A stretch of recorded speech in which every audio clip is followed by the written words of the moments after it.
दोस्तों, हमारे भारत में ऐसे सैकड़ों प्राचीन भव्य मंदिर मौजूद है जो अपने बेमिसाल स्ट्रक्चर और खूबसूरती से आज की मॉडर्न इंजीनियरिंग और साइंस को भी हैरान करके रख देते हैं। और उन्हीं में से एक है कोणार्क सूर्य मंदिर, जिसे भारत के सबसे रहस्यमयी मंदिरों में शुमार किया जाता है। दरअसल इस मंदिर से जुड़े ऐसे कई रहस्य हैं जिनके जवाबों की खोज अभी भी की जा रही है। बताया जाता है कि किसी समय इस मंदिर के शीर्ष पर एक स्पेशल किस्म की विशालाकार चुंबक लगी होती थी, जिससे मंदिर में मौजूद सूर्य देव की मूर्ति हर समय हवा में लटकी रहती थी।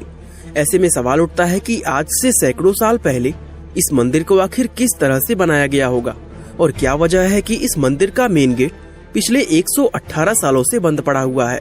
इस मंदिर के बारे में इसी तरह की और भी बहुत सी रहस्यमयी बातें हम आज की हमारी इस वीडियो में बताने वाले हैं। तो चलिए अब इस वीडियो को शुरू करते हैं। दोस्तों, कोणार्क मंदिर भारत के उड़ीसा राज्य में पुरी शहर से 35 किलोमीटर की दूरी पर कोणार्क नाम के एक टाउन के अंदर स्थित है। बताया जाता है कि इस मंदिर को पूर्वी गंग वंश के राजा नरसिंह देव प्रथम के द्वारा सन 1250 ईस्वी के आसपास बनवाया गया था।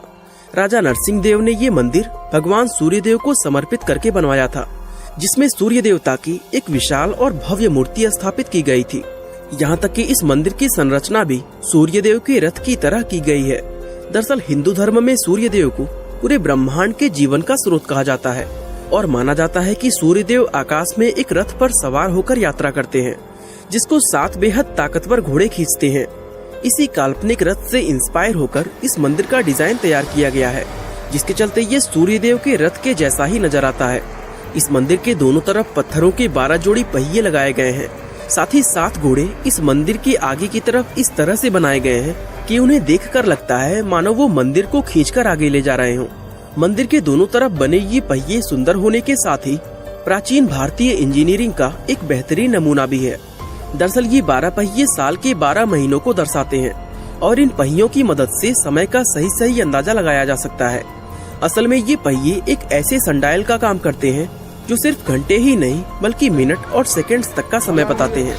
अब जाहिर सी बात है, उस समय घड़ियां तो थी नहीं, इसलिए लोग इन पहियों को देखकर ही समय का पता लगाते थे। इसके अलावा इस मंदिर का रुख भी इस तरह से है कि सुबह की पहली किरण सीधा मंदिर के प्रवेश द्वार पर पड़ती है, जो दिखने में वाकई एक अद्भुत दृश्य नजर आता है। इस मंदिर की दीवारों पर नक्काशी और मूर्तिकला का भी बेहतरीन काम देखने को मिलता है और यहाँ बनाए गए हर एक स्कल्पचर का अपना एक अलग मीनिंग है। जैसे इस स्कल्पचर को ही देख लीजिए, जिसमें ऊपर की तरफ शेर, उसके नीचे हाथी और उनके नीचे इंसान दबा हुआ नजर आ रहा है। एक्सपर्ट्स बताते हैं कि इस स्कल्पचर में शेर इंसान के अहंकार को दर्शाता है और हाथी इंसान के इमोशन को।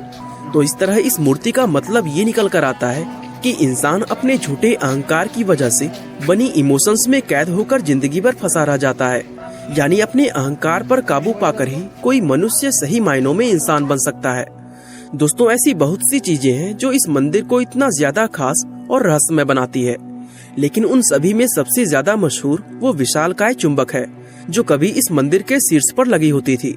हालांकि ये बात ऐतिहासिक रूप से आज तक साबित नहीं हो पाई है, लेकिन फिर भी बहुत से एक्सपर्ट्स ये मानते हैं कि इस मंदिर के अंदर लोडस्टोन नाम का एक 52 टन वजनी पत्थर लगाया गया था, जो कि एक प्राकृतिक चुंबक के रूप में जाना जाता था।